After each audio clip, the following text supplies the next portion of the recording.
साथियों, अगर अभी तक आपने हमारे चैनल सोशल जंग को सब्सक्राइब नहीं किया है तो सब्सक्राइब जरूर करें और बेल आइकन दबाना ना भूलें ताकि हर लेटेस्ट धमाकेदार खबरों की अपडेट आप तक पहुंचाई जा सके।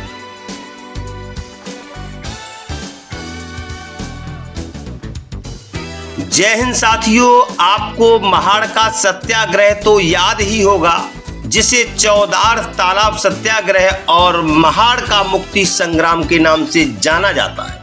अगर याद नहीं है तो आपको याद दिला देता हूं कि बाबा साहब डॉक्टर भीमराव अंबेडकर की अगुवाई में 20 मार्च 1927 को महाराष्ट्र राज्य के रायगढ़ जिले के महाड़ स्थान पर दलितों को सार्वजनिक चौदार तालाब से पानी पीने और इस्तेमाल करने का अधिकार दिलाने के लिए प्रभावी सत्याग्रह किया गया।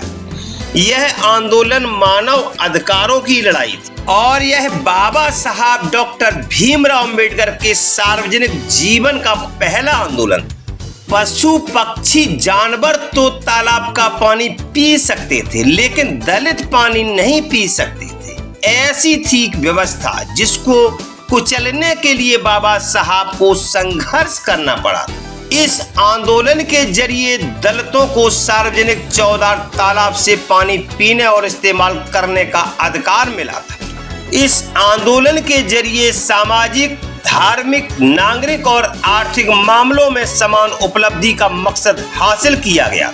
कितना भयावह था वह समय जब दलितों को कुआं बावड़ी की बात तो दूर, सार्वजनिक तालाब तक का पानी पीने का, इस्तेमाल करने का अधिकार नहीं था। वो दौर और था, ये दौर और है। बाबा साहब ने तालाब का पानी पीने को लेकर आंदोलन किया था, लेकिन आज जो आंदोलन हो रहा है वो पानी पीने को लेकर नहीं, कथा वाचन को लेकर हो रहा है। मामला है मध्य प्रदेश के जबलपुर जिले के पनागर थाना क्षेत्र का, जहां पर एक कथावाचक को कथा करने से रोका गया। आइए मिलाते हैं उस कथावाचक से। 24 फरवरी से 3 मार्च तक रेपरा ग्राम में होने जा रही थी, तो वहाँ के कुछ ब्राह्मणों ने मेरा विरोध किया। मतलब पटेल जाति होने के कारण कि आप पटेल जाति की हैं तो आप ये कथा नहीं कर सकती, जातिवाद किया। और जैसे कि वहाँ से फिर सूचना आई तो मेरे पिताजी वहाँ पर गए, तो मेरे पिताजी को भी उन्होंने गालियाँ दी, मारने की धमकी दी, मुझे दी। तो अगर आप कथा करेंगे तो हम ये कर देंगे, वो कर देंगे। तो मैं शासन से मतलब ये निवेदन करना चाहती हूँ कि आप मुझे सुरक्षा दें। सरकार से भी ये मांग करती हूँ कि मुझे सुरक्षा दें और मुझे कथा करने की अनुमति दें, क्योंकि मैं एक धर्म का प्रचार कर रही हूँ और धर्म का प्रचार जाति से नहीं, कोई भी कर सकता है। जो ज्ञानी है वही पंडित है, तो कोई भी कर सकता है।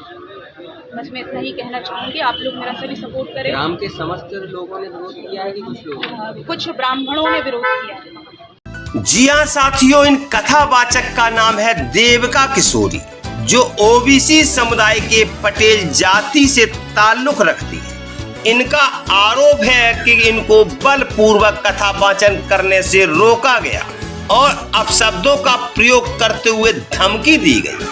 गौरतलब है कि पनागर थाना क्षेत्र के अंतर्गत ग्राम रेपुरा में विगत 24 फरवरी 2025 को गांव के सचिन तिवारी, सुरेंद्र तिवारी, सचिन मिश्रा, जय कुमार, पवन तिवारी, ईलू तिवारी और लल्ला दुबे ने कथावाचक देविका किशोरी द्वारा कथावाचन करने का विरोध किया था। गैर ब्राह्मण द्वारा कथा वाचन करने का विरोध करते हुए उन्होंने देविका और उसके पिता को धमकी भी दी थी। इस संबंध में देविका पटेल ने पनागर थाने में शिकायत दर्ज कराई। युवकों द्वारा की गई बदसलूकी का वीडियो भी पुलिस को शिकायत के साथ दिया गया था। अतिरिक्त पुलिस अधीक्षक सूर्यकांत शर्मा के मुताबिक सभी आरोपी 7 युवकों के खिलाफ भारतीय न्याय संहिता की धारा 296, 351, 235 के तहत प्रकरण दर्ज किया गया है। आरोपियों की गिरफ्तारी को लेकर कुर्मी पटेल समाज, ओबीसी महासभा और भीम आर्मी द्वारा प्रदर्शन भी किया गया। देखिए इस घटना को लेकर क्या बोले पुलिस अधिकारी। एक महिला युवती है जो कथावाचन का कार्यक्रम करती है, उस संबंध में उन्होंने ज्ञापन दिया है कि कुछ ब्राह्मण समाज के लोग जो है विरोध कर रहे हैं और और उस ज्ञापन की जांच करा करके जो उसमें वैधानिक कार्रवाई होगी वो करेंगे। जी हां साथियों, कथा वाचन करने से रोकने का यह पहला मामला नहीं है।